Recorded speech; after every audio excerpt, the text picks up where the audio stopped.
Summer Law Fellows graduation on July 30th. It's a private event, but it's to celebrate our Summer Law Fellows completing their program. Following that, we have the arrival of our Global Leaders.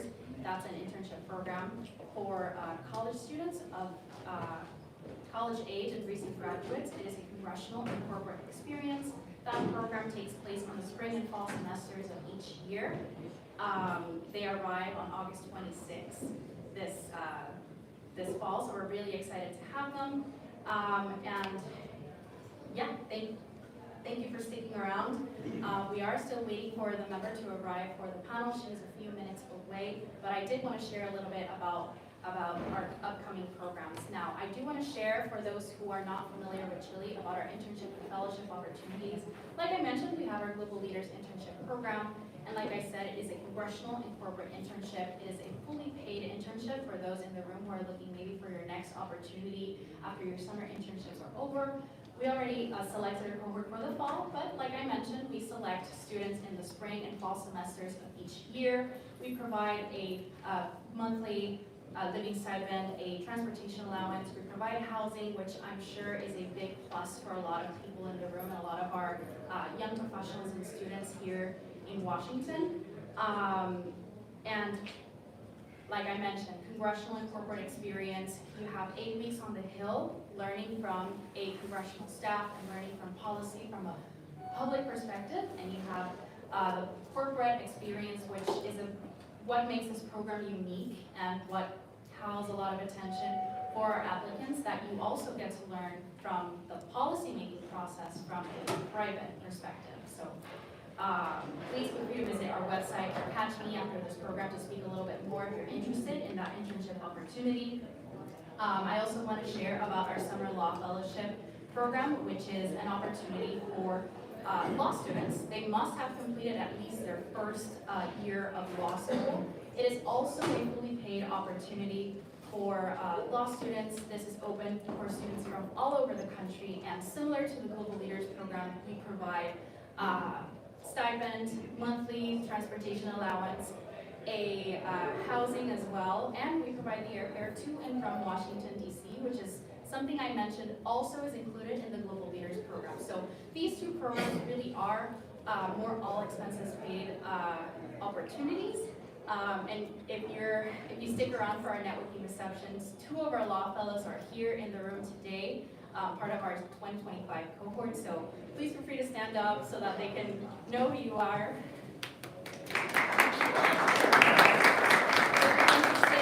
Program, if you're a law student or if you're interested in law school and maybe are looking at what opportunities are available as a law student, then that would be an opportunity there. So please feel free to catch them. Again, thank you so much for bearing with us as we were waiting to continue our program. Now we're ready to carry on and continue with today's programming. So, thanks again to CHLI's chairwoman for joining us today, and I do want to wish her a happy birthday once again. Now I would like to introduce our fireside chat moderator and CHLI Advisory Council member, Mark Williams of Fair Oaks Strategies. Mark Williams is a principal at Fair Oaks Strategies, where he advocates for client priorities in the halls of Congress and helps them navigate the ever-changing political scene. Previously, he was a chief of staff to former Representative Mike Conaway, who led the House Committee on Agriculture during the 2018 Farm Bill process. After nearly 2 decades on the Hill, Mark made the transition to the private sector, where he helped advance Latino community empowerment. He also serves as an advisory council member for CHLI, so please join me in welcoming Mark.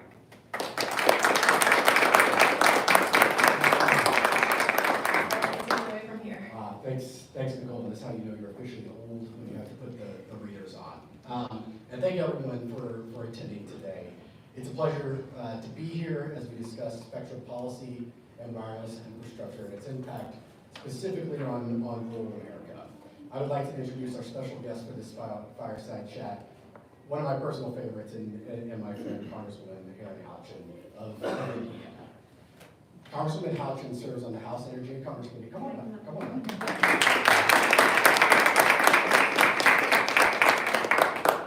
Including its Subcommittee on Communications and Technology, where she plays a key role in shaping broadband and telecommunications policy. She's a strong advocate for rural connectivity, going back to her time as a state senator, where we got to know each other back in This year, she introduced the Rural Broadband Protection Act aimed at improving oversight of federal broadband funding to ensure it reaches providers in underserved areas. The Congresswoman has also been a local proponent of the BEAD program. With her deep understanding of both state and federal broadband challenges, Congresswoman Halcyon brings critical insight to today's conversation on spectrum policy and wireless infrastructure in rural America. So please, once again, join me in welcoming Congresswoman.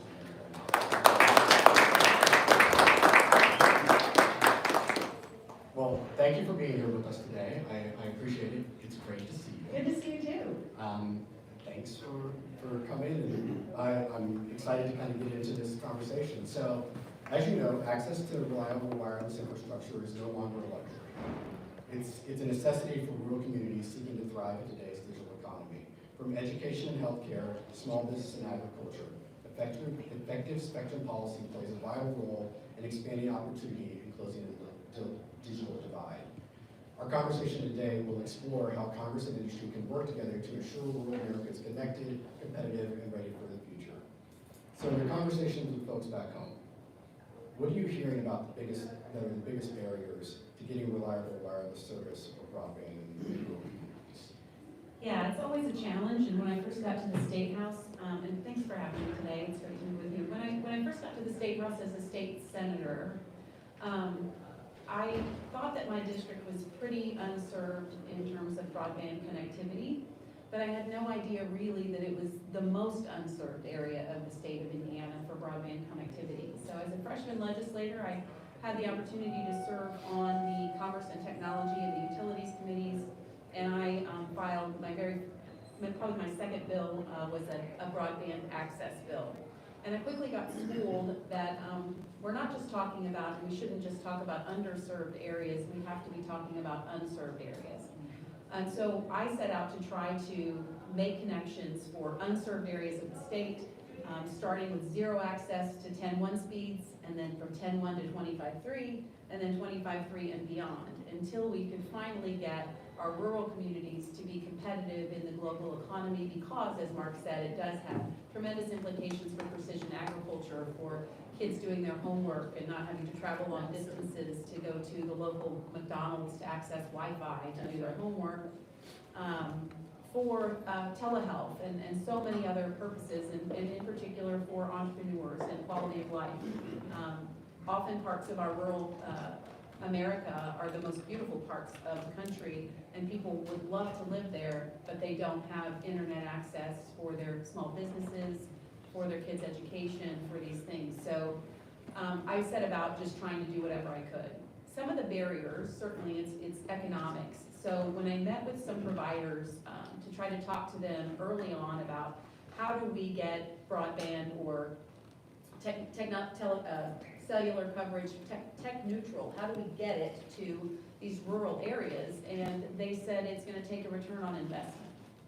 Well, the return on investment is not there in rural areas because the population is so sparse that they're never going to get return on investment. So we set about trying to put forward a broadband grant program that went to unserved areas of the state first, getting people connected, and then trying to build that digital divide in between to get to those final miles, and even up to and including a connectivity fund that would help pay for individual homeowners to access services. And now Indiana is a leader in broadband, in a model for how do you expand access to the internet in a way that's tech neutral.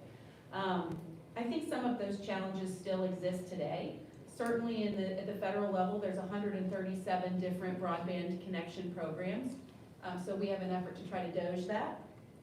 And because we don't need to have 137 different administrative offices to utilize, pass out broadband grant funding, what we need is maybe one program, maybe 2 programs, and most of those, the money that we're spending on administrative costs should be going to technology. It's always going to be a funding issue, but what we have to do is clear the red tape, make sure that our whatever infrastructure we're funding, we do it quickly, and that it is going to the areas of greatest need first.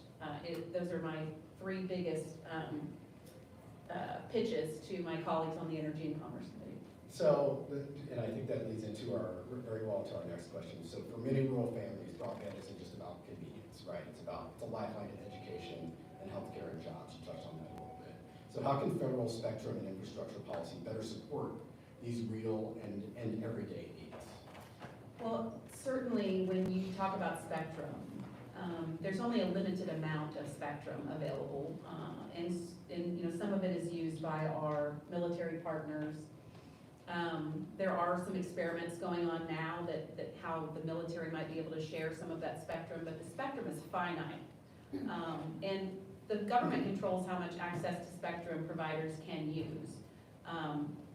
We have to have an all of the above strategy, whether it is utilizing spectrum to the best of our most efficient capabilities to get access to the most people, but also on the infrastructure side, being very deliberate and smart about how we're expending these resources. So, for instance, in BEAD, we don't want money going unnecessarily to government red tape. We've asked that project labor agreements be taken out of the BEAD program because that's money that delays the implementation of the program. For instance, in Indiana, we're a right-to-work state, so if we try to have project labor agreements within BEAD, then we don't have a workforce to deploy the infrastructure. So it can't be one size fits all. I think it has to really be tailored to what the areas of greatest need are within states. And, the technology is going to be different. What works in Wyoming or New Mexico is going to be different than what works in Indiana, and we have to be sensitive to that, and our federal policies need to be reflective of that too. So what kind of bipartisan opportunities do you see in this Congress to advance spectrum policy and wireless infrastructure legislation that truly centers on the need of rural America? Yeah, I think the Rural Broadband Protection Act is bipartisan, and that's the transparency piece. So basically, if we're expending resources for broadband deployment, we want to make sure it's going to projects that are actually real and going to deliver the technology and not just funding a bridge to nowhere. And then we have another bill, it's the Data Bridge Act. So our broadband maps have always been a problem, and they've been sort of the bane of my existence from the time I've been a policymaker, because when I'm trying to write a broadband bill in Indiana, what map do I use? Well, I can't use the federal map because the federal map is not accurate. And we could use a state map, but the state map doesn't really match the federal map. And so some federal dollars are coming in based on an incorrect map, and then we're trying to layer on top of that, deploying resources. So we came up with a system called curing that was, if a particular company wanted to bid to provide broadband access or internet access to a certain area of the state, they could put in for that bid, and let's just what two things should I say? I'm just gonna call them Harry Potter and Voldemort, because I don't want to name names.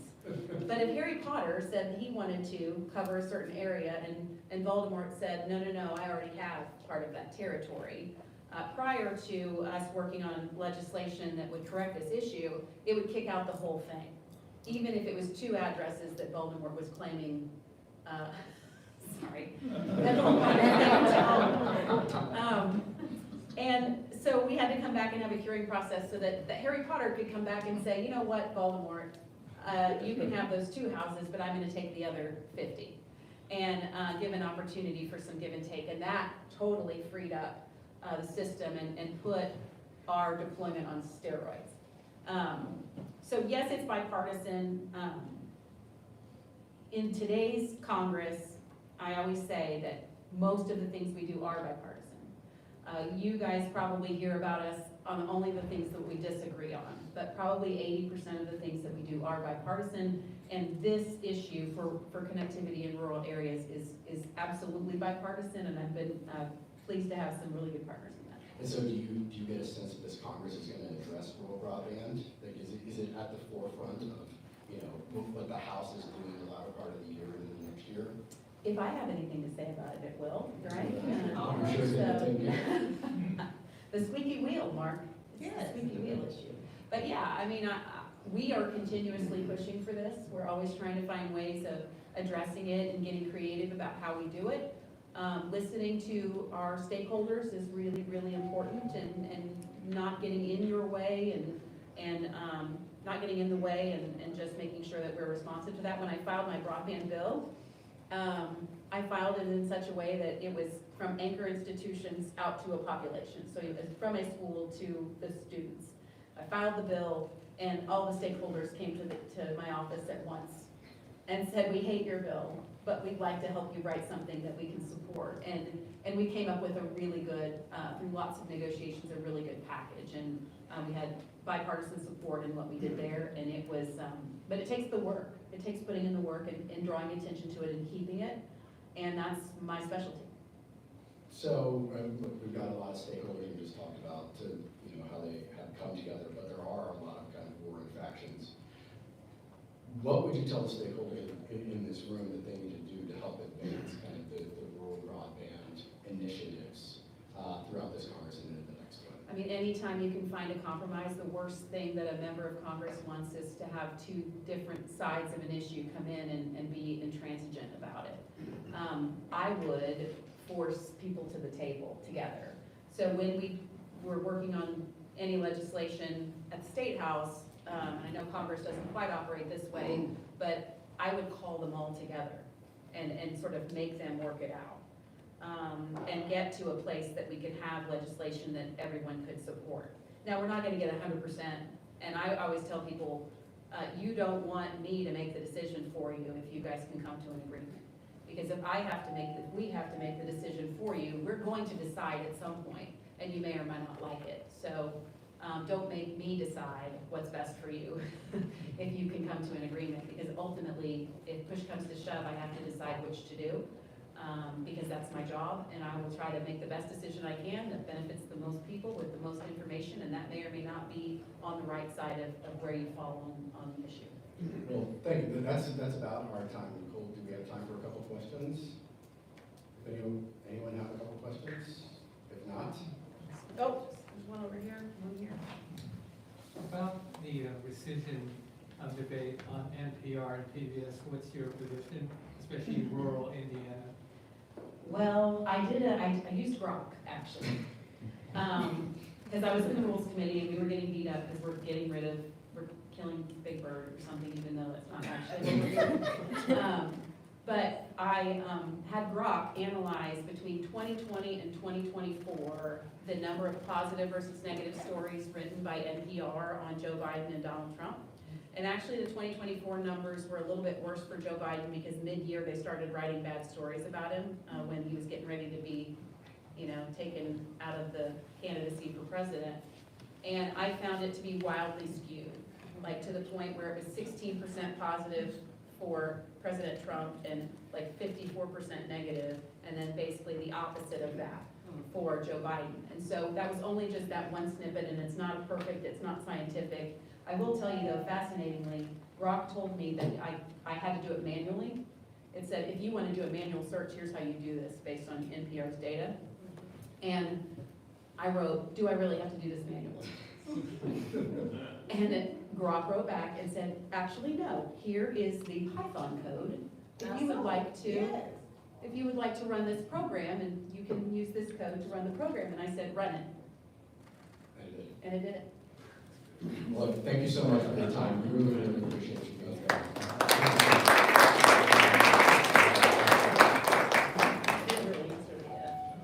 Thank you so much, Mark and Councilwoman Couchin. If before you leave, we can pose for a photo with the rest of our panelists and Mark here. Please, our panelists who are in the room already, please come up so that we can take a group photo before continuing on with our program. Thank you.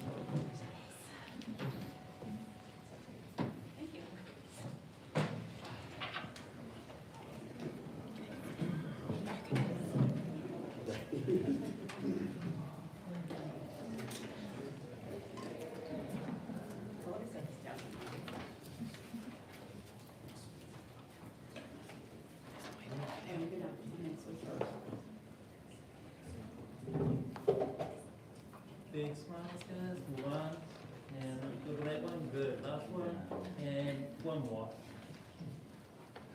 Big smile. Here we go. Thank you. Thank you so much for a great informative discussion, Mark and Congressman Township. And we have an applause for both of them.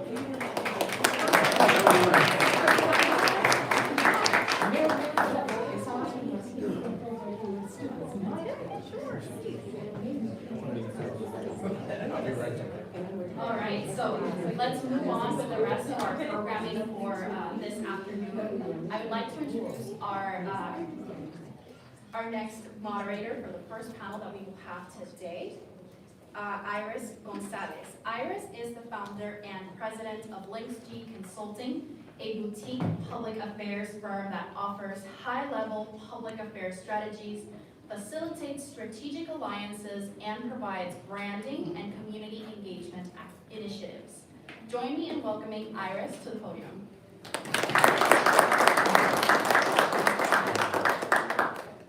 Good afternoon, everyone. Buenas tardes. Thank you to those attending this program virtually and also here in the room with us. It is a pleasure to be here today as we discuss the future of independent media, its challenges and opportunities in a consolidated landscape. Independent television networks have long been a source of innovation, diversity, and local storytelling in American media. Since the 1980s, independent voices have shaped cable television, offering viewers a broader range of content and perspective. This panel will explore the decline in media popularity and how this consolidation stifles competition, innovation, and ideological balance.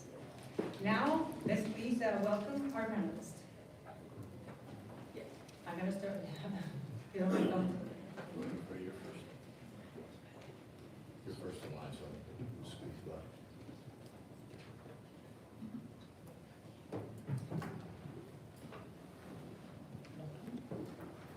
Freddie Arias Jr. Freddie Arias Jr. is the co-founder and director of content strategy at Comercio TV, the nation's only 24/7 Spanish-language financial news channel with background in media production and business development. Freddie leads programming and strategic growth at Comercio, focused on serving Latino audiences across the U.S. and Latin America. Welcome, Freddie.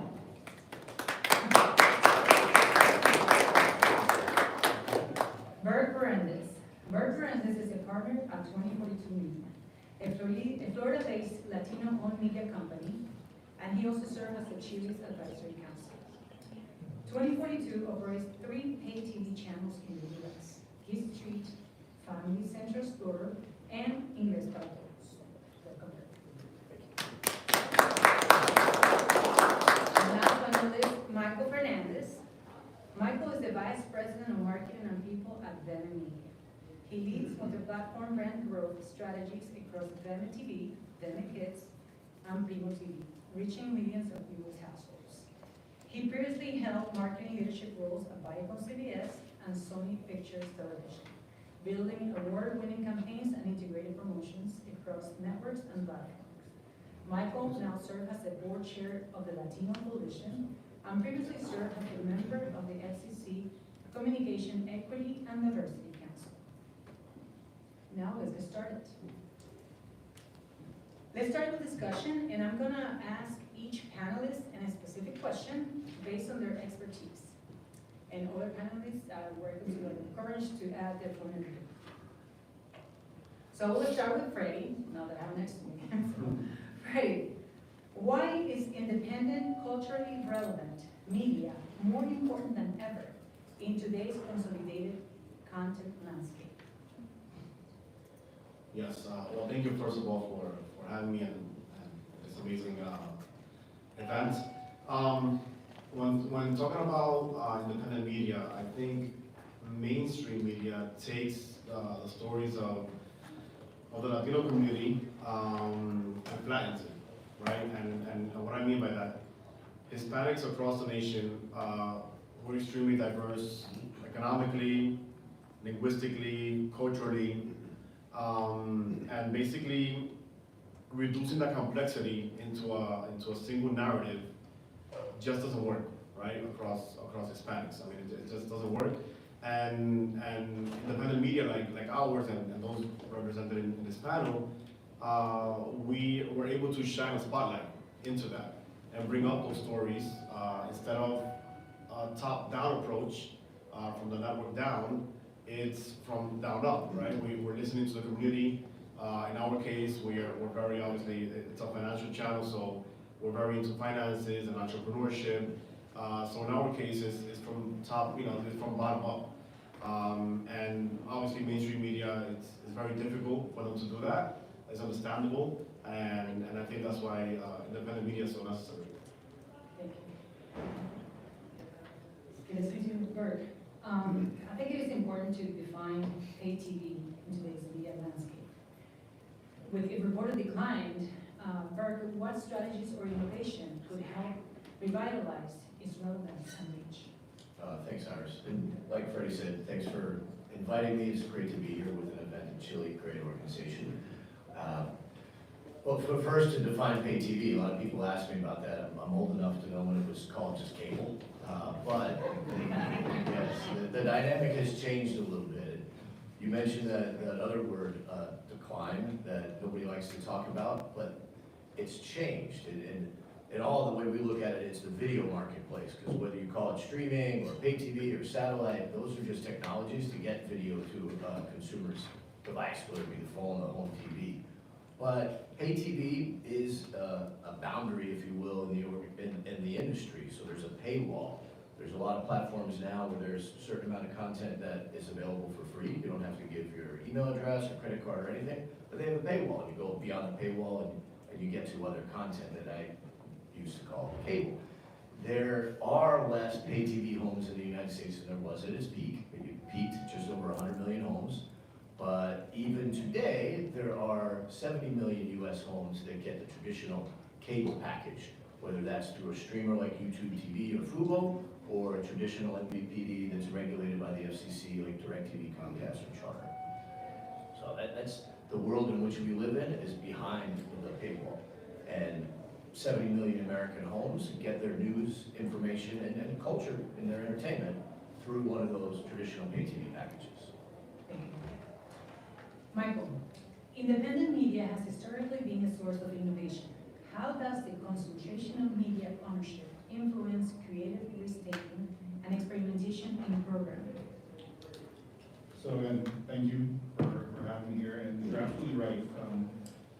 Independent media has always been drive for innovation because it's the closest of all to the community that it serves.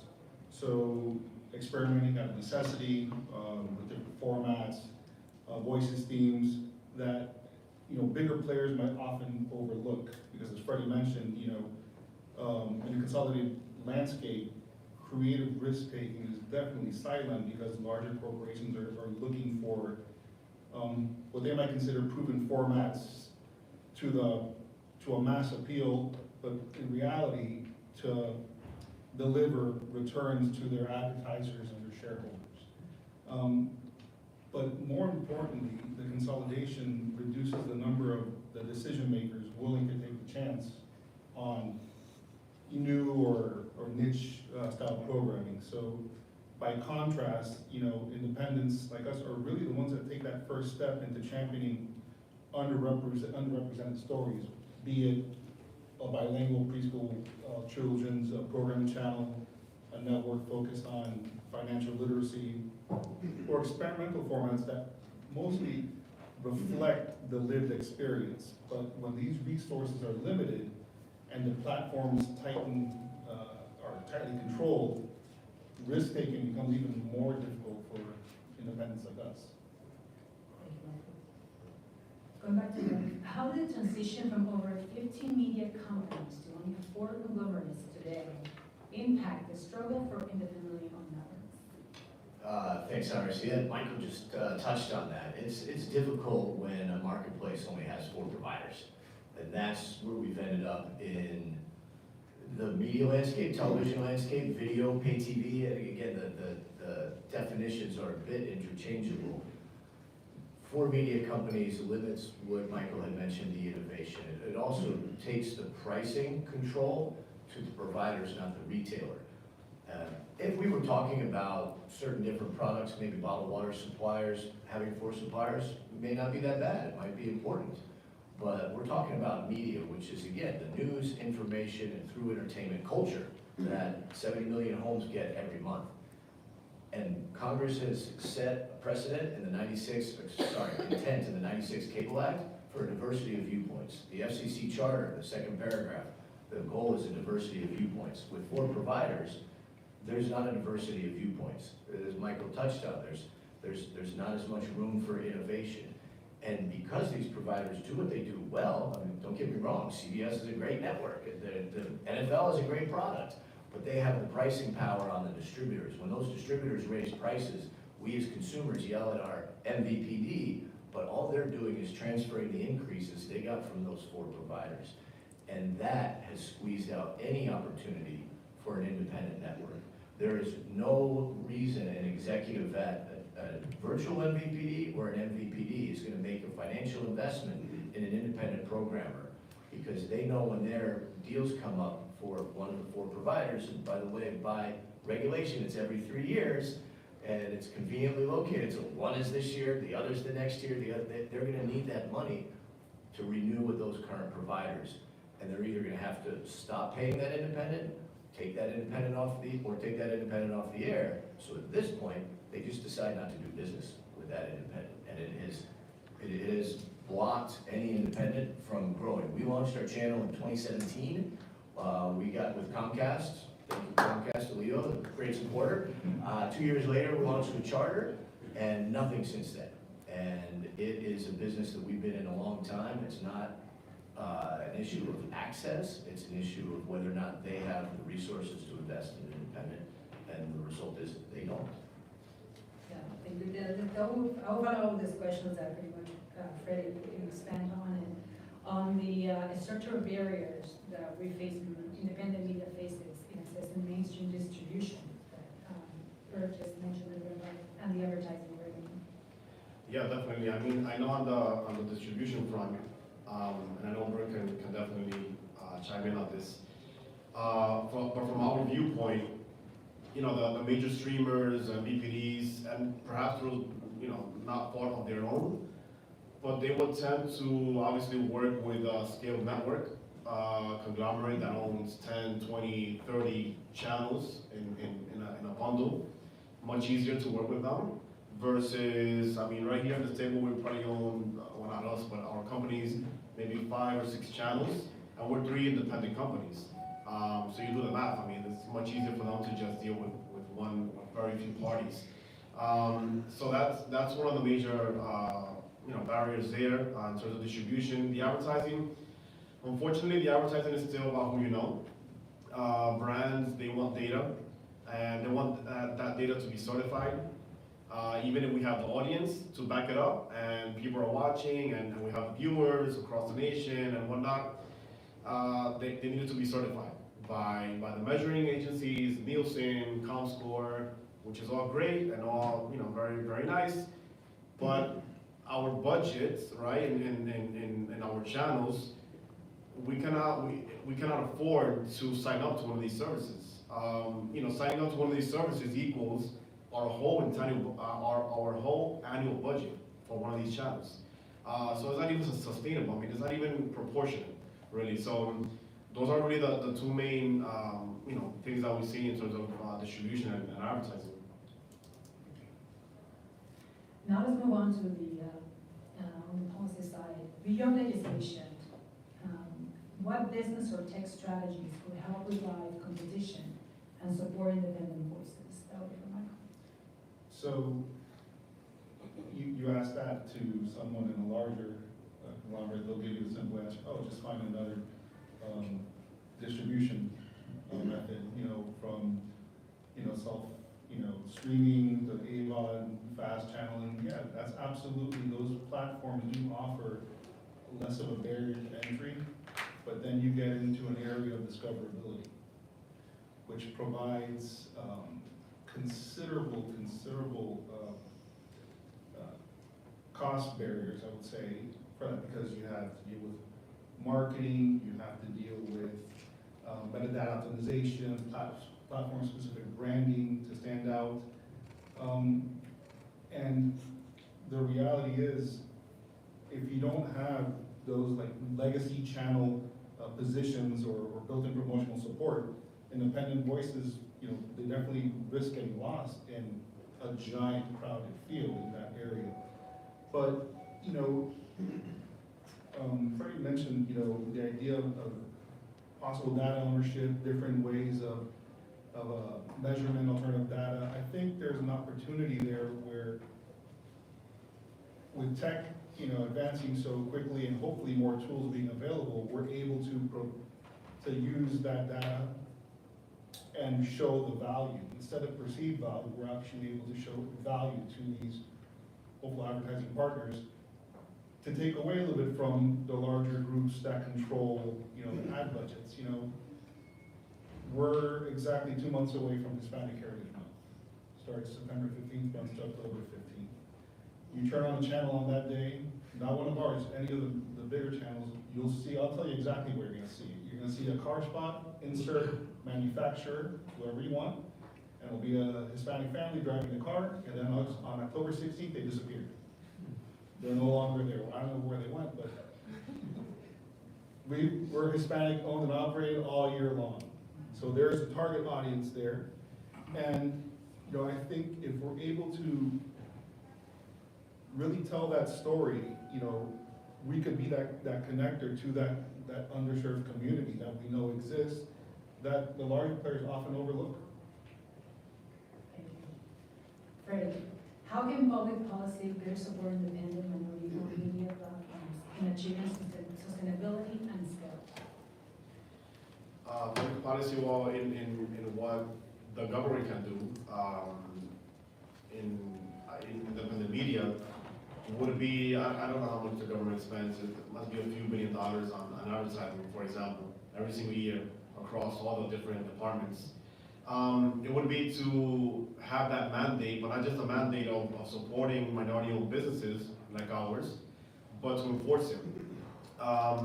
Yes, it's true that perhaps our networks don't get the lion's share of audience viewing on a Monday night, on Tuesday night, but I'm pretty sure that adding up all the viewing time that we have, proportion to the advertising that we do get, it's not matching. I mean, there's a discorrelation there for sure. So I think public policy can mandate that, and not just mandate it, but enforce it. I mean, it's, if you want to capture this market, we're not a dot in the country. I mean, it's, we don't need to talk about numbers, but it's a powerhouse. I mean, Hispanics across the nation, we don't even need to touch on that topic, but I think the advertising money should follow, and whatever amount of money that is in our world goes an extremely long way, because we're not these huge conglomerates. Our cost levels are way down. So whatever it is, it wouldn't be a drop in the bucket. It would actually support, continue supporting this kind of independent media. I agree with a lot of what you said, Freddie, except the mandate word. That was tough. For public policy, I think there's still market-based solutions that are out there. With the issue that we have, and Freddie, you touched on it with advertising, Michael, you touched on it too, is distribution. If the channel's not in front of an audience, it can't get the audience, it can't fight for the audience. And we've gotten feedback directly from the MVPDs that distribute our service that we compete well against the established players. The issue is we're not in enough cable systems to be large enough to subscribe to Nielsen, because we only have 15 million homes, and you need 25 at the minimum. And if you don't have the Nielsen, then you can't sell to advertisers. But market-based solutions, there's been proposed in the last two Congresses a tax incentive act that would incentivize both regulated distributors, that's the MVPD word that I keep throwing around, that's the traditional cable and satellite, and virtual of the same thing, be it a YouTube TV or a Fubo, that would incentivize those companies to make the investment in an independent channel. And the tax incentive would regretfully go directly to them, but only to reimburse the money that those companies are spending on independent programmers. And that would help to change the system. It would help inject some competition into the space of programming. It would give independent networks a larger distribution base so they could talk to advertisers. And most importantly, viewers would have the option of a diversity of viewpoint, because then you're seeing content coming from an independent ownership group. Much more likely that you're gonna get a different point of view than you're gonna get out of the channel that's operated by a corporation in New York or DC, or excuse me, LA. So I think that would be the public policy that, as an independent programmer, that I think would benefit us. Thank you. You also touched about the viewers. Do you think the viewers understand the scope of these issues? Heck no. How can we better engage the public in conversations around media ownership? I don't think the regular TV viewer understands where all the content comes from. I mean, brands, yes, but not necessarily that so many brands are owned by so few companies, or that their distributor is essentially beholden to the prices of the larger programmers. And I think most people would complain to their local provider when the costs go up, and that's not who's driving the price. How to communicate that to viewers is a great question. I regretfully don't have an answer for that. We could use, say, our own air to talk about it, but we use our own air for what we do, you know, cartoons for kids and documentaries. And I don't necessarily think it's the place to talk to viewers about pulling back the curtain to what's going on in the communication industry. Thank you. Well, we talked a little bit about everything, about the background, how pay TV works, now and the challenges. So despite all the challenges, what gives you hope about the future of independent media? This is for all of you. I would say, really the resiliency and creativity of independent media, specifically because you're serving a community or communities that are historically overlooked. Despite limited resources, structural challenges, we continue to innovate and tell powerful stories that hopefully build those direct relationships with who your target audience is or who will be watching. And I would really say that kind of trust and authenticity cannot be easily replicated by algorithm or by scale alone. So that's a plus for us. I think the audience keeps us going. In our case, it's financial news and education. It's very rewarding to see people write to us saying that they've been able to learn a whole new world that perhaps it always existed, but not in the Spanish language, right? So I think the audience definitely motivates us to continue moving forward and addressing something that it was definitely a need out there. Video is still insanely popular, so no matter how consumers are getting it, they're definitely watching video. That's what keeps us intrigued. Similar to what Freddie said, it's about the audience. We built a channel that we didn't see in the marketplace, and I wish the channel had been around when my kids were the age of the audience that we're targeting. It wasn't, but now there's an option now, so we will keep doing business and keep trying to make it better and keep trying to get out to more households. Thank you. You want to do Q&A now? Or? Yes. Okay, sounds good. Well, thank you so much to our panelists.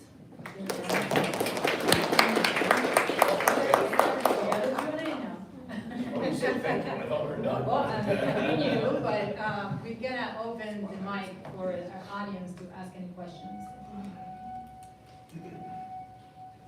Please raise your hand first. Hi, have you found any effective advertising or new media where you could promote your independent media? There are a lot of people looking for it now. We know that media is owned by corporations, and I find that a lot of people are looking to podcasts and the blogosphere, YouTube for new points of view and new perspectives. Have you guys branched out into that? It's a great question. Most of the advertising that we see out there is still paid advertising, so it would be part of the budget that just doesn't reach where we are now with the companies.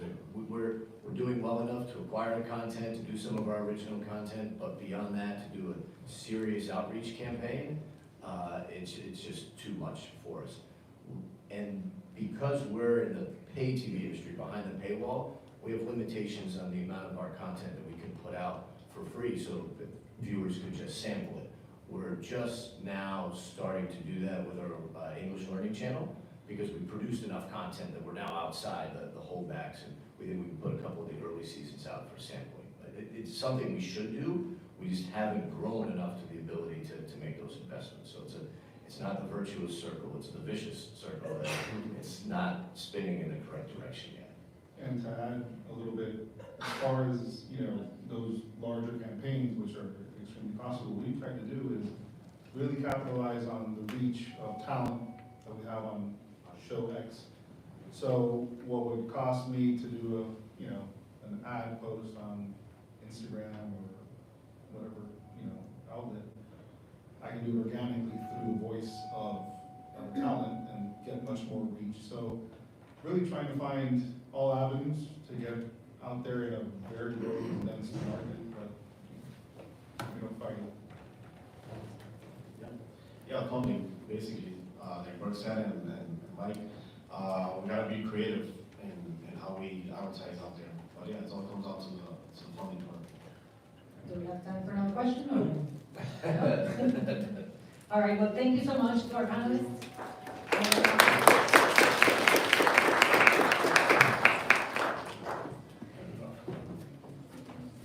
you to Iris and to our panelists. I want to ask you to stick around in the left side of the room for a couple of minutes. We have a member of Congress who has just arrived, so we will carry on with the program, but please join me in welcoming Congressman Tony Gonzalez. Congressman Gonzalez has focused on improving telecommunications infrastructure during his time in office, especially in rural and border communities. His years of service in the U.S. Navy have shaped his legislative priorities and his commitment to secure reliable technology infrastructure. Please join me in welcoming once again Congressman Gonzalez to the podium.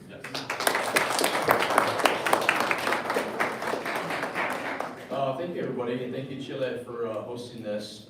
It's great to talk about communications so many times in a policy standpoint. So many times you come up here and there's kind of news of the day, that all important stuff, but you get further and further away of some of the issues that happen back home. And I'm of the mindset that communications, there is a communication divide in this country, and it's getting further and further apart, and it has nothing to do with the color of your skin or how much money you have in your bank account. It has everything to do with where you live.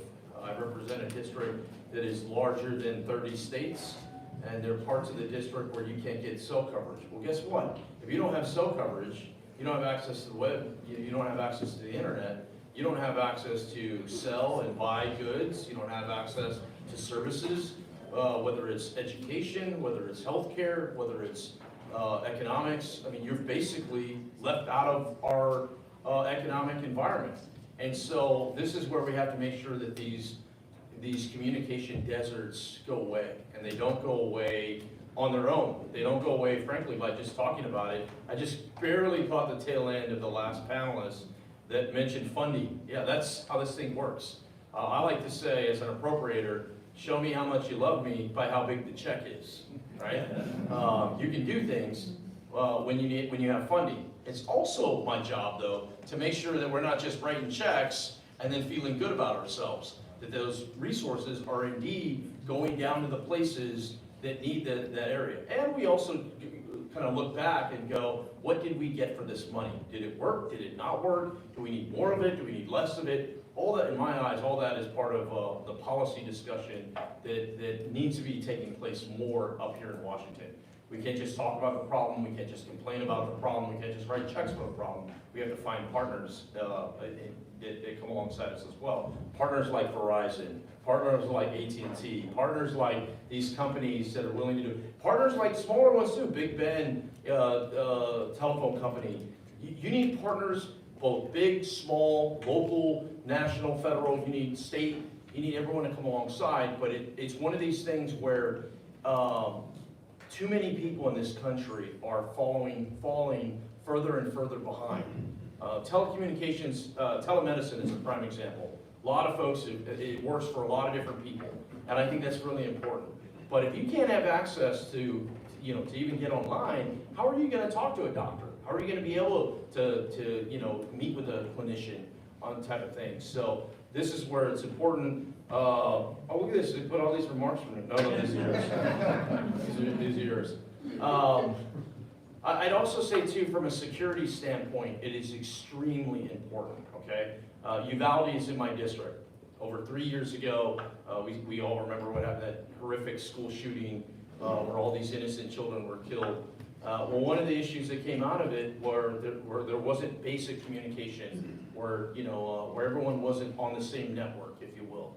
And sadly, that happens over and over again. Every one of these crises or every one of these natural disasters, one of the most basic forms, the most basic starting point is communications. You have to be able to communicate. If you can't do that, you can't respond to the fire. You can't respond to the flood. You can't respond to the active shooter or whatever it may be. So thank you all for coming up here and advocating for the policy discussion on communications. There's a lot of things that we need to be, once again, there's a lot of things up here that take our time and pull us away, but it's one of those things where everybody has a phone now. Everybody has access to things, so we think. And so you go to some of these places where maybe they don't have the same things that we all are taking for granted. So thank you, CHLI, once again for hosting this, and thank you for being forced to hear me for a few minutes. All right, that's it.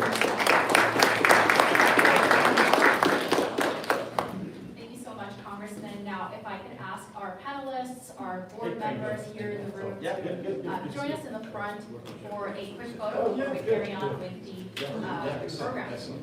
Yes. Oh, perfect. Looking good, guys. Big smile. Looking go. One. Looking good. One more. And last one.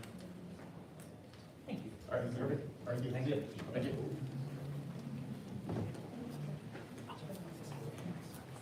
Thank you, Congressman Gonzalez, for joining us here today. Now, I would like to introduce the moderator for our second panel of this afternoon. And our moderator will be Trip McKinney. Trip McKinney's experience working with lawmakers and regulators equipped him with the skills to help clients traverse complicated technologies and telecommunications issues. He positions technology industry stakeholders at key points in critical policy information to ensure their interests are considered in policy action. His deep understanding of the legislative process is reinforced by his time in the office of Greg Gianforte, where he served as the lead for multiple bills that became law. He also worked under representatives like Ryan Zink and Lynn Westmoreland, forging deep ties with Republicans in the House of Representatives. Tripp most recently represented DISH Network in front of relevant governing bodies, including the House Energy and Commerce Committee. In this role, he also designed and executed public policy initiatives that benefited business goals and strategies around matters including spectrum management and infrastructure. Tripp is now at Brownstein Hyatt, Barber & Shrek. Join me in welcoming Tripp to the podium.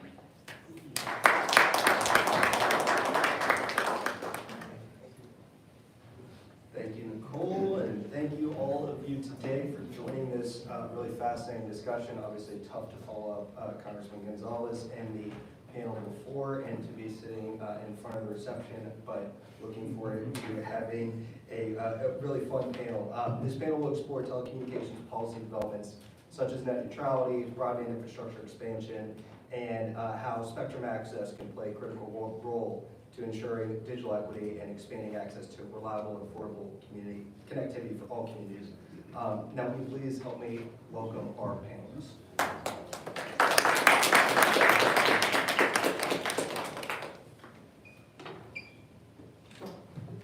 All right, starting closest to me, Robert Fisher. Robert joined Verizon in 2005. He currently serves as the Vice President of Federal Government Relations and Public Affairs. In this role, he manages Verizon's advocacy and relations to the United States Congress, the White House, and the administration.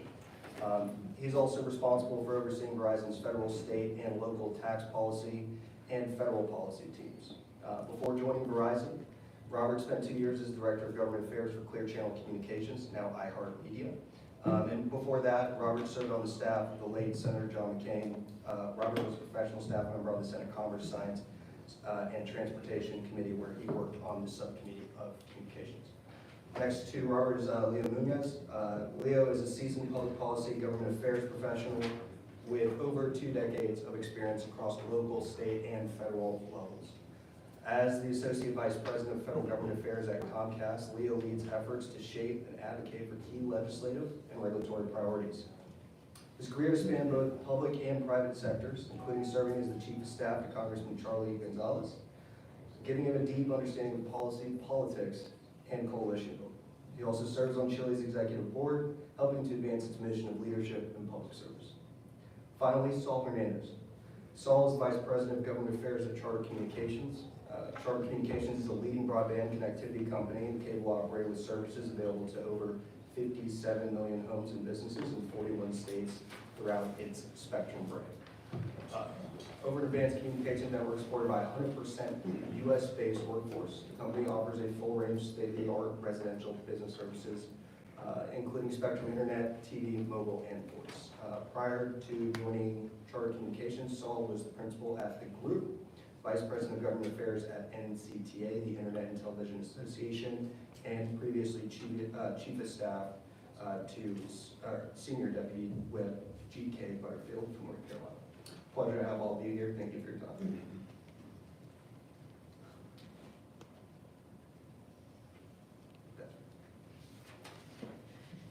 Thank you so much. I'm stepping right back here for a second to introduce our second member of Congress who will be providing remarks this afternoon, Congressman Darren Soto from Florida.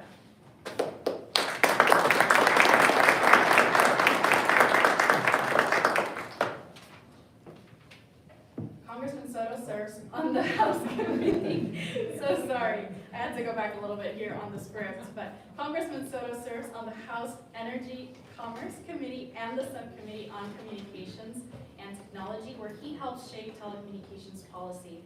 He co-introduced the bipartisan Federal Broadband Deployment Tracking Act, which directs the National Telecommunications and Information Administration, NTIA, to streamline broadband permitting on federal lands and improve transparency, which aims at closing the digital divide in rural communities. He was also a co-sponsor of the Rural Internet Improvement Act, which consolidated USDA broadband programs to expand access to high-speed internet and support telehealth, education, and business in underserved areas. His leadership reflects a focused commitment to improving telecommunications infrastructure and access across his district and similar rural communities. He is also a congressional board member of CHLI, so we're so happy to have him today. Please join me in welcoming Congressman Darren Soto.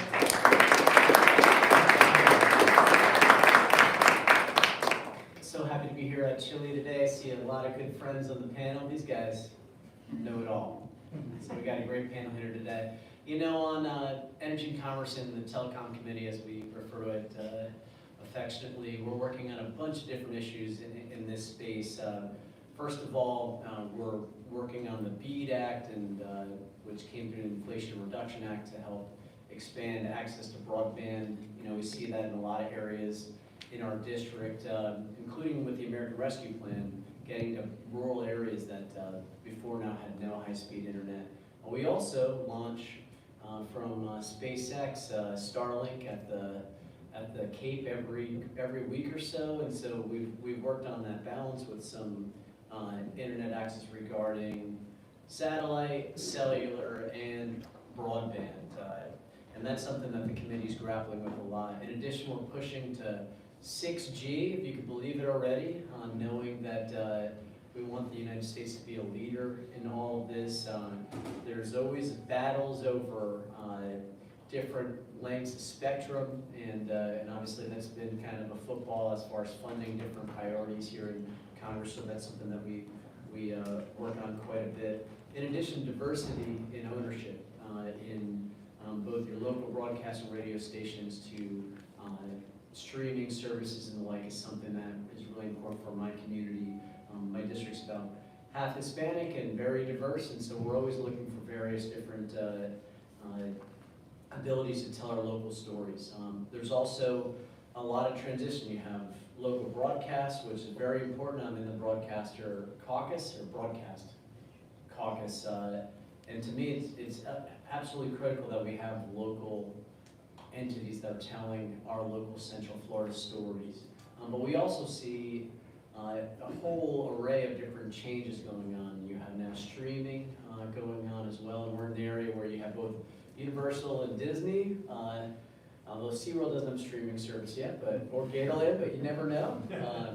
But I get to work with Leo and others on some of the work outside of the parks that a lot of our major employers do in the area of both streaming and broadcast, and getting that balance and that transition that we see is something that we're paying quite close attention to. And then the advent of artificial intelligence and how that's being addressed through content creation and protecting copyrights. So many different things that are coming up in the committee that we appreciate deeply. So that's a nice primer, and you have the pros on the committee who could dig into all this deeper. But I appreciate Chile inviting me. Welcome to the Capitol. This is an exciting, ever-changing, and dynamic area, and so I wish you all the best conversation, and welcome to Washington. Thank you, everyone.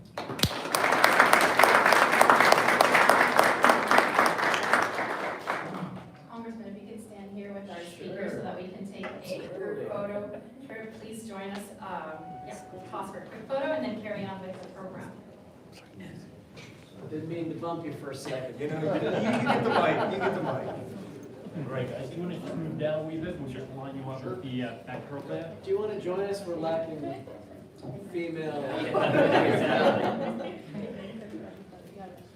presence. There we go. Great. Take one step to that Speaking way. of diversity. Looking good. Big smiles. Brilliant. One. Perfect. Two. And last one.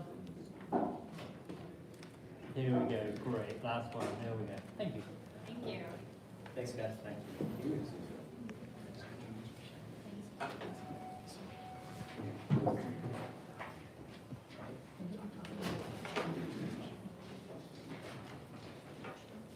All right.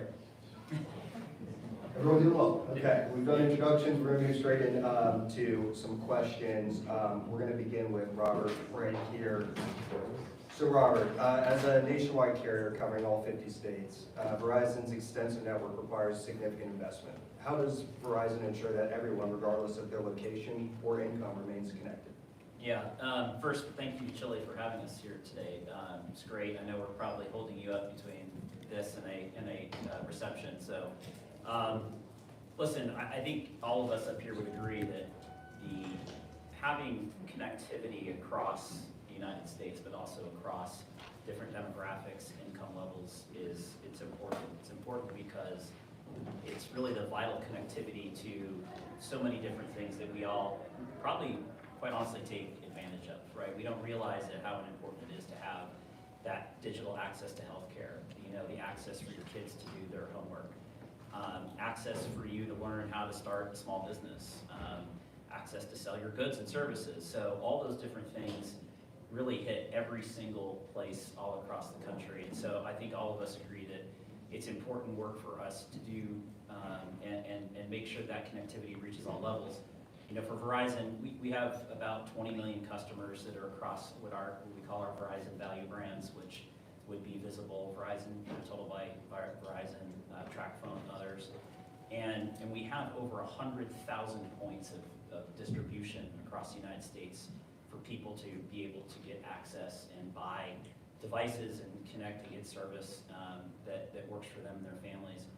And so, I think being able to curate and figure out those offerings for consumers is really important. And we've heard kind of the talk today too about the rural narrative, and that's a very difficult piece that I think everybody is trying to work on. But I think all of us spent a lot of time working on the ACP program when that was going on, and today it's BEAD. We're all doing a lot of work on BEAD, and hopefully the things that we see coming out of BEAD can really enhance a lot of that coverage in rural America and be able to extend that connectivity to everybody. Yeah, That's a great answer. Leo, expanding on that and how we get to expand broadband to some of those rural communities, what are some of the tools and strategies that could be used to make it more available? What are you guys doing at Comcast to get out to some of those communities? You bet. Well, we're definitely laser focused on the BEAD program and looking at, all the options on where we can deploy and working with state and local governments to build out our networks. And as we build out, we want to make sure that people are aware, because we all, I think, face, adoption is also like kind of the last piece. You can build it, but if you build it, they don't necessarily automatically come. So reaching out and working with community partners to make sure people are aware and educated on how the internet and having access can benefit them, their kids, et cetera, is kind of the last important piece of that.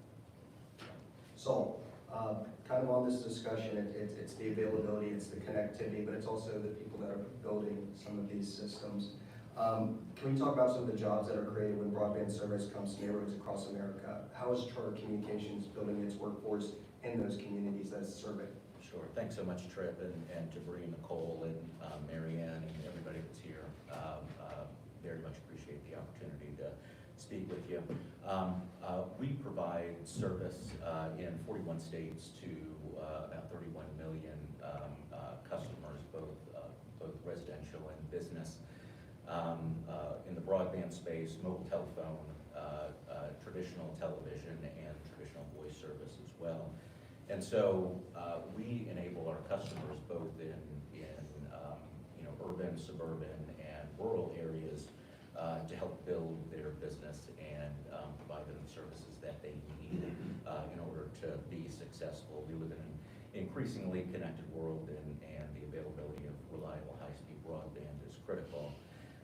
And so, again, we over the past 5 years, we have, on the small business side, provided $50 million in free advertising services to qualifying small businesses, which has helped not only increase their accessibility and visibility, but also help them build, small businesses build their brand. On the Charter-specific side, we have about 95,000 employees across those 41 states. We have 100% US-based workforce. And the most important thing to us are our employees and building longevity amongst our team. With frontline employees who are responsible for deploying our services across the country in our footprint.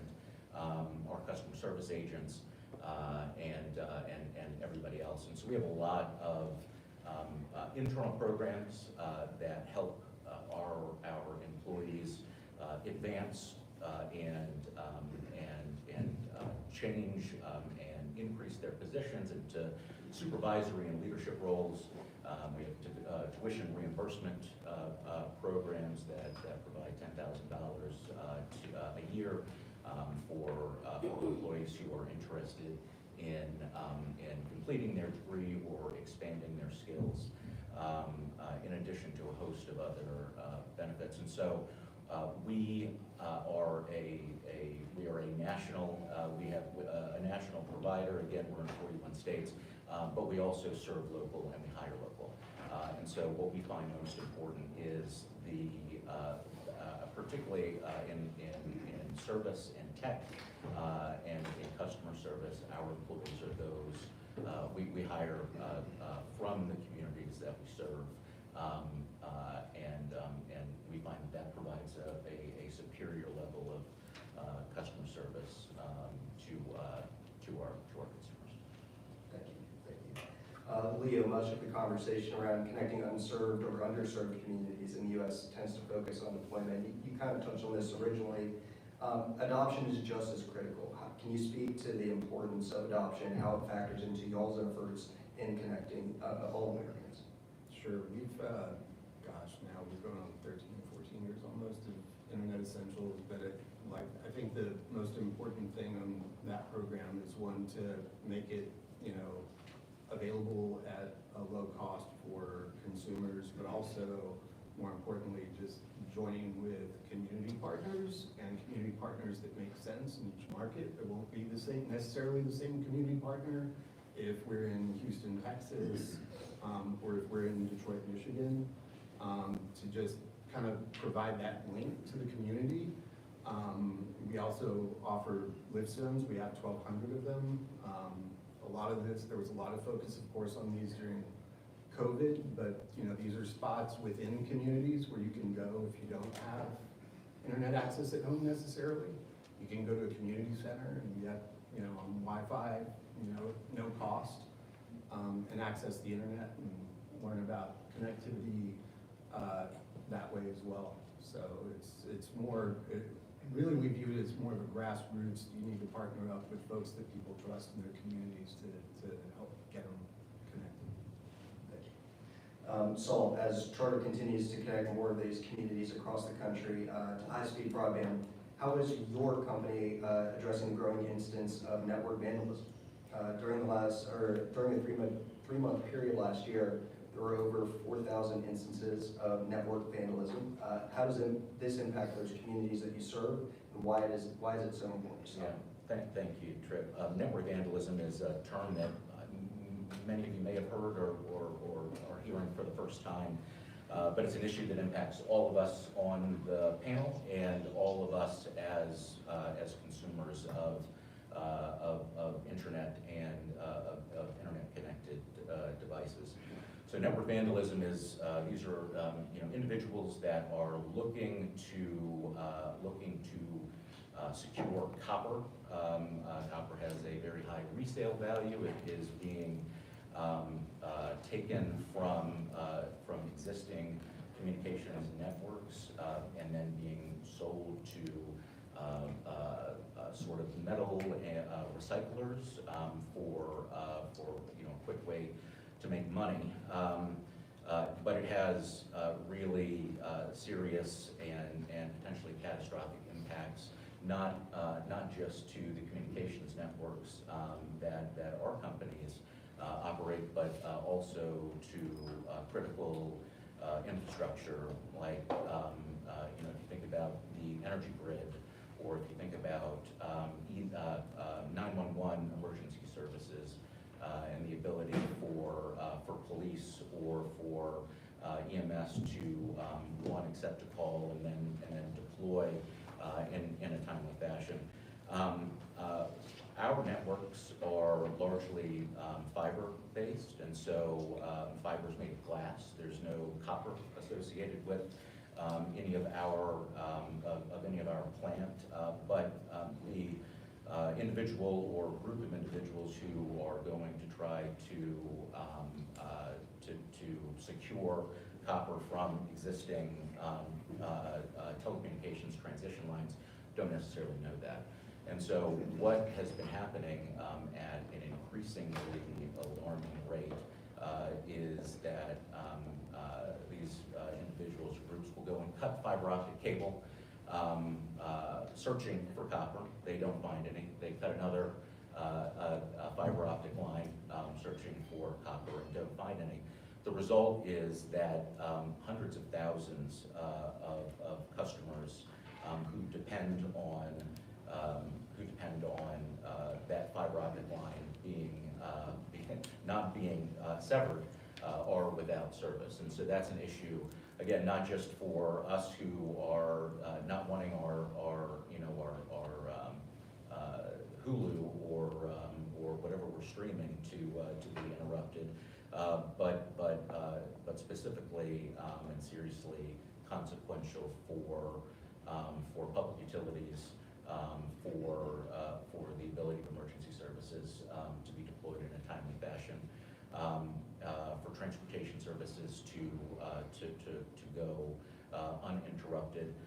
There were a couple of instances, one in last year, one in California and one in Texas, where fiber optic lines were purposefully cut, and it caused significant delays at Sacramento International Airport, at the International Airport in Austin. It caused cell phone service to go down, resulting in delays, significant airport delays and people to be stranded. And so that's just, a couple of examples of why this is so consequential, and encourage you all to look into it more. There was recently a bipartisan bill introduced by Congresswoman Laura Lee from Florida and Congressman Mark Beasley from Texas that would, if enacted, go a long way to helping to curb this number of vandalism that has a serious and detrimental impact on us all. Thank you, thank you. All right, Robert, the budget reconciliation package, the one big beautiful bill encompasses a wide range of infrastructure and technology priorities, including the restoration of auction authority back at the FCC. For wireless providers, how does this legislation facilitate 5G and the next generation network expansion?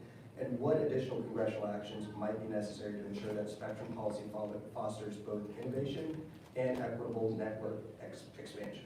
Yeah, so, many of you may know or may not know that the FCC hasn't had authority to conduct spectrum auctions for about 2 years now, and the reconciliation bill changes that and restores that auction authority. It also provides 800 megahertz of new spectrum to be auctioned over a period of time. And that was really consequential and huge for our industry. The fact that there hasn't been a spectrum auction for quite some time, and it always takes time to clear spectrum, and the government clears that spectrum.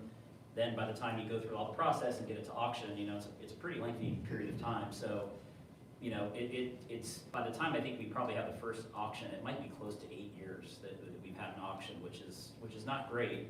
But this legislation really helps with that, and so we really appreciated kind of everybody getting together, and Chairman Cruz and the President and everybody for really pushing the legislation and getting it done. And I think that will go a long way to the U.S. to be competitive from a global competition standpoint, because the last thing we want is China really to win out on this space.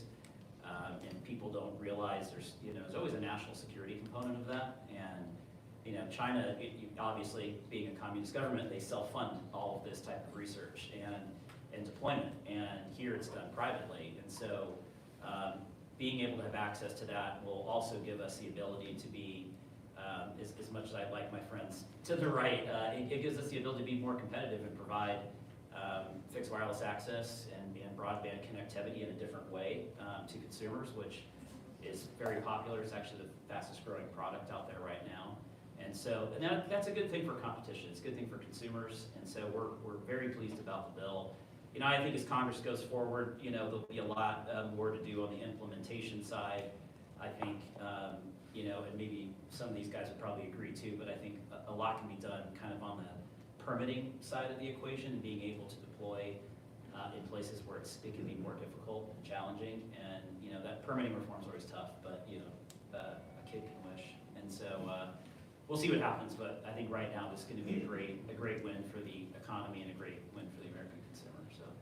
Well, thanks, Robert. I think you might have stolen my next question, but these next questions are going to be for all the speakers, so kind of feel free to chime in as you see fit. But when we're talking about the current state of broadband infrastructure in rural America, what are some of the most significant gaps or barriers to that deployment? Obviously, Robert, you just touched on permitting, so I'd open that up to the rest of the group if you want to comment on that as well.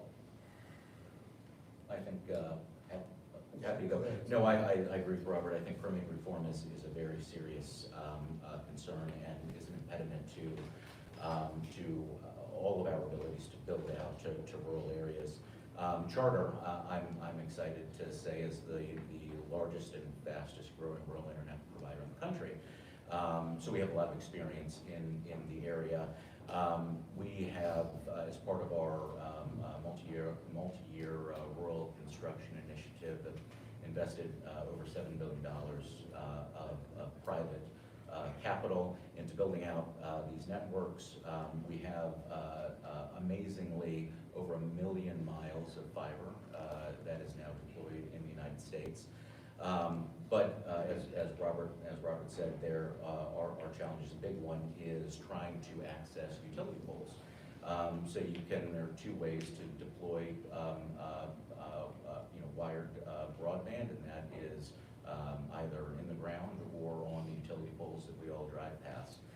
It takes about 10 utility poles per mile to connect one household in rural America, whereas you can connect 10 or 20 households with attaching to one utility pole in suburban or more rural areas.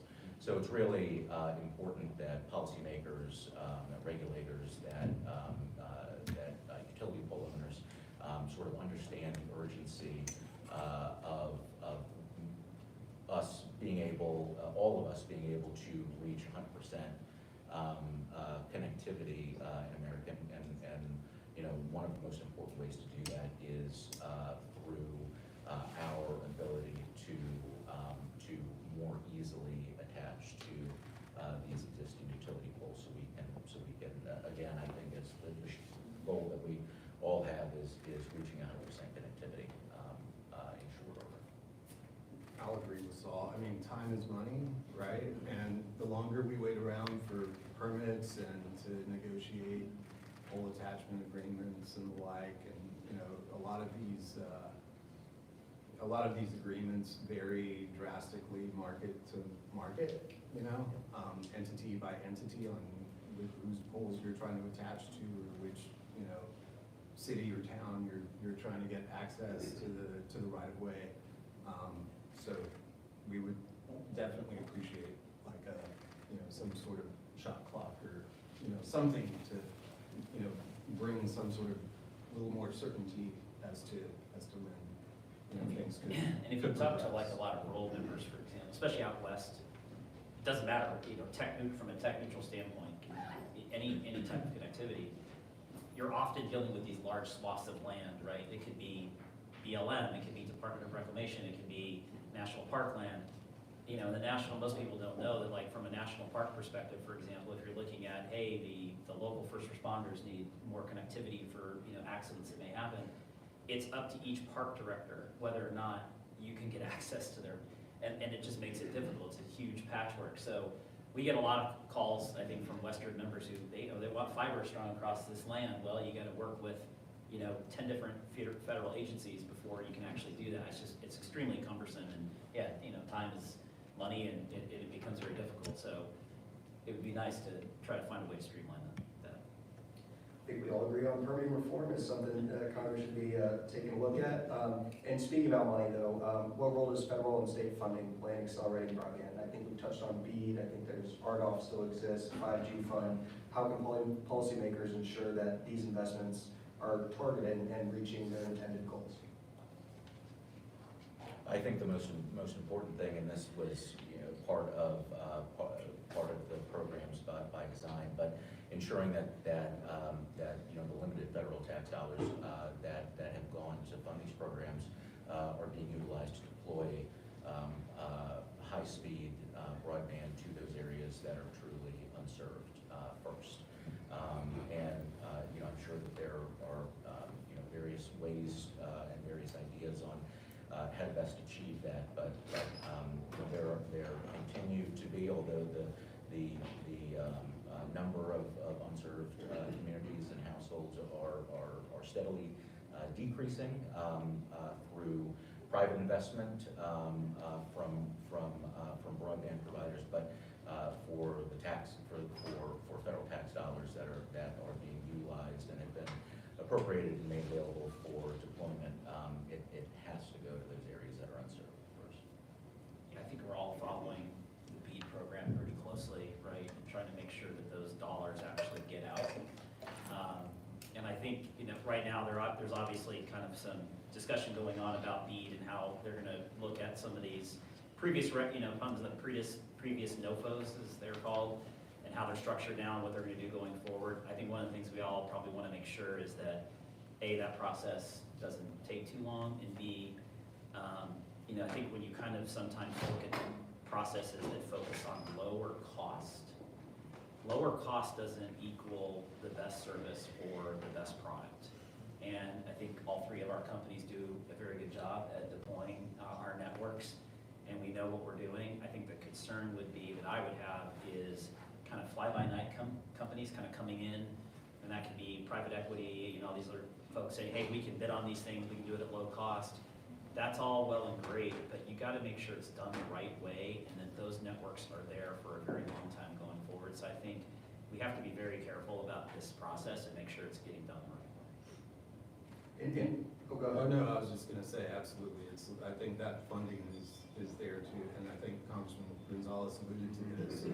From Texas, I know his district pretty well. I mean, he has counties the size of Rhode Island with 300 people in the county.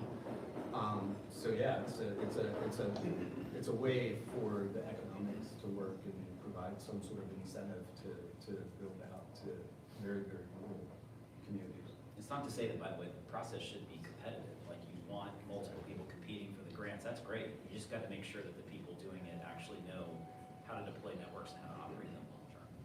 Okay, so rather than this maybe race to the bottom on price, what other policy mechanisms could we be thinking about that would provide some more accountability, more transparency in how these broadband providers use these funds to actually connect folks? I think it was one of the members of Congress, I can't remember which one, but they were talking about how, we have all these, Congressman Townshend said this, but you have all these different programs out there, and there are a lot. And I think it does make sense to Congress should really start taking a look at all these different programs and figure out what each of them are actually doing and whether you can collapse some of those into programs that can really focus on deployment, right? Some may have to focus on, because a lot of times we talk about connectivity, but there are adoption things we need to look at too, because adoption is also a real problem, and making sure people understand that, especially in communities that need it the most. And so I think that a lot of that can be done in a very thoughtful, strategic way to make sure that the dollars that we're looking at from a U.S. government perspective is done in a very thoughtful way that maximizes where that money actually needs to go to help people. So, my 2 cents. No, I agree. Okay. Nothing to add. So, taking on this, really thoughtful discussion, what does success look like to y'all from a telecommunications policy standpoint in 5 years? How can it evolve to future-proof broadband infrastructure against next-generation needs, whether that's telehealth, smart ag, or remote work? I think it's kind of all of that. Like our networks are, just speak from a Comcast perspective, we build the network kind of, we try to project need several years ahead of where we are. And I think when you look at what happened during the pandemic in the United States versus Europe, I think a lot of us build our networks to that kind of standard, which is why we didn't have to have, streamers and other folks like downgrade their, the bandwidth with which they push out content.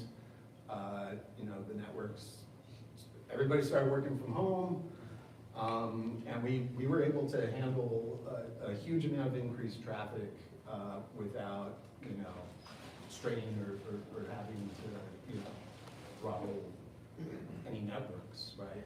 And I think that's kind of the important part, is I think we're all, when we build, we're all building with fiber, we're all utilizing technology to provide, really, really fast speeds to everything, right? So yeah, I think, that's the important part, I think, is just the future proofing is in the design and the technology that we're starting to use to deploy the network. I think to Leo's point, building not to what we need now, but what we need in the future. I think we all hope, as panelists, and I think everybody in the room also hopes for universal 100% connectivity across all areas, urban, suburban, and rural in the country in short order. Speaking from a Charter perspective, the increased availability of more unlicensed spectrum is incredibly important. 89% of all traffic is carried, of all internet traffic is carried over Wi-Fi. We all have the modem in our house, but the phone, the iPad, the Apple TV, the smart television, the laptop, none of that is plugged into the wall. It all operates off of Wi-Fi, and so the availability of more unlicensed spectrum to take advantage of the increased speeds that Charter is providing, which will include, it's been deployed in 8 markets already, is going to be deployed to across the footprint within a couple of years, but multi-gigabit symmetrical speeds. In order to be able to take advantage of that wirelessly, we need more access to unlicensed spectrum. If I 100% agree. If I had a crystal ball what this industry looks like in 5 years, I probably wouldn't be sitting here. I might be doing something else. But I think what we know is that every time we look at network traffic, and Leo was right, I mean, our networks, all of our networks during COVID showed that what we're doing is a huge, vast improvement and difference from what you see overseas. But I think that we always probably will underestimate what that kind of multiplier effect looks like for internet traffic and what people will be doing 5 years from now. But bottom line is I think it's going to be exciting. I think it's going to be fun. And I think all of us will be sitting here 5 years from now thinking, yeah, I wouldn't have guessed that you have that technology right now. If you would have, I live in Phoenix, Arizona, and so I travel back and forth a lot. And if you would have told me I was taking like a Waymo back and forth to the airport like every day 5 years ago, I would have said you were crazy. It's pretty awesome. So who knows what we see 5 years from now. Well, thank you guys. That is most of our questions at this point. We're going to open it up for general questions from the group. If anybody has one, I see one in the back. Hi. Hello, my name is Chris. I work with HTP. Thank you so much for being here today. I really appreciate your comments on the adoption piece of bridging the digital divide. But from your perspective, I wonder what happens if we don't invest into adoption? So like if we load up this infrastructure and communities are not using it, from like your viewpoint, do you have any thoughts on like the economics of that, or why it's important to invest into adoption programs, broadband adoption programs? I think it's important because depending on what communities you're talking about, and it doesn't matter whether it's urban or rural, they're just people that have not adopted, high-speed internet for one reason or another. And it's, I think all of our companies have different efforts and initiatives to figure out what that is. In some cases, you may come from an income-constrained household, and so cost could be a factor. I mentioned the Internet Essentials program, like we have, an option for that. Some of it is just lack of awareness, frankly, in some communities as to, why you may need it. So it's, like I said, I think it's important. Most of our investment goes towards partnering with, like I said, community partners that are trusted and known within those communities that we serve to try to increase adoption rates. But yeah, it's a challenge. Yeah, Chris, I would say too, to Leo's point, I guess I'd put it maybe in a slightly different example, which is each one of our companies, we all spend a lot of time doing, various different forms of digital literacy programs, getting people understanding, the importance of adoption. I'll just give you an example of myself. So I got one kid in high school and the other in junior high, and it's like, oh, Dad, you got to try this. You got to try this AI stuff. And I'm like, you're crazy. Like, this stuff scares the crap out of me in one way or the other. And you kind of get adverse to it, right? And then you start figuring it out, and you're like, oh, wow, this can actually be, pretty interesting. I think you kind of have to put it in those terms for people to understand in any community, whether it's urban or rural, that the possibilities of what can be accomplished are totally different than probably you really understand. And that can happen at a variety of different levels, whether it's, the in our education system, whether it's in business outreach programs. But I think a lot of that is just the unknown of what people don't understand, like how it can transform their life. And so I think we all kind of have to look, you know, inside all the different programs and things that we have, whether it be through the private sector and collaboration with the government. We have to be able to do that in a way that gets people to understand and grasp the concept and the power of the internet. Yeah, I agree with both Leo and Robert. I think that that increasingly that delta is closing with respect to relevance, and you know, everything is connected. Everybody is connected now.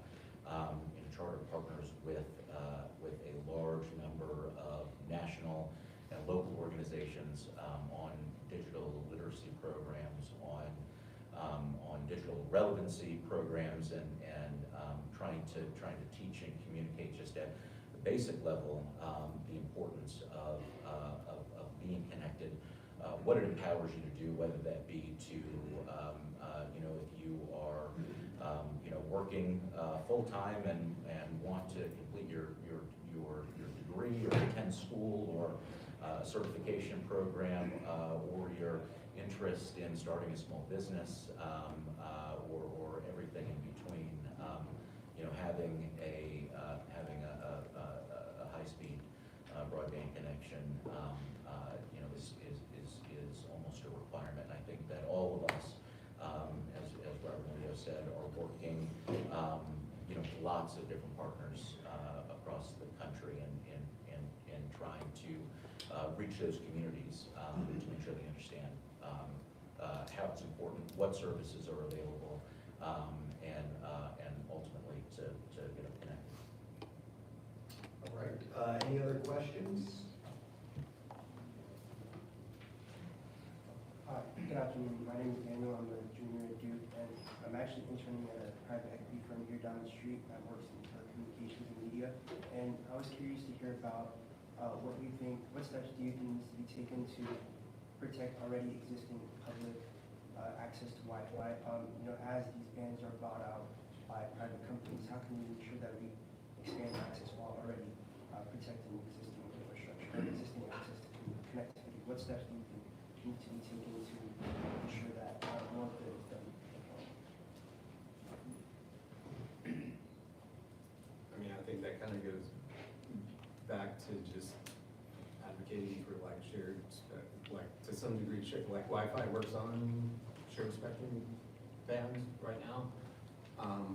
So I think just, you know, I know from our company's perspective, Saul alluded to this, you know, Wi-Fi is where a lot of growth is in the internet and use, and I think just, you know, working with the FCC, working with, you know, all the relevant federal agencies, you know, to kind of make sure that that regime, for lack of a better term, you know, continues to grow.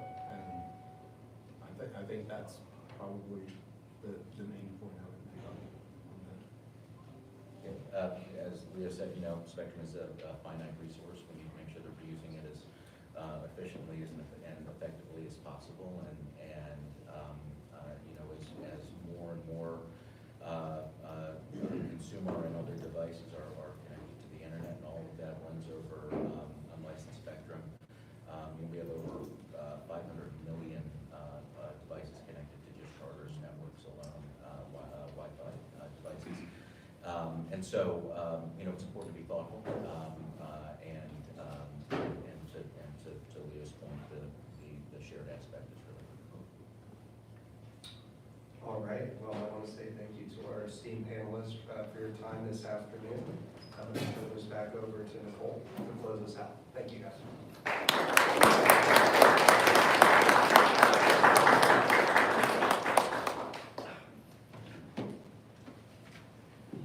All right, well, thank you so much to our panelists, our moderator, all the members of Congress that have dropped by to provide remarks today. Congressman Darren Soto, Chair of the Hispanic Caucus, and Congressman Tony Gonzalez, Chair of the Hispanic Conference, for dropping by to provide remarks on our program today. Thank you all for joining us as we had this discussion. I encourage you all again to please share what you learned today with those who could not join us. And it's also important that we share the good work that these organizations and companies are doing for the community, so please make sure to share that as well. This now concludes our program and our live stream. Please join us for a short reception, and I wish you all a great evening. Thank you so much.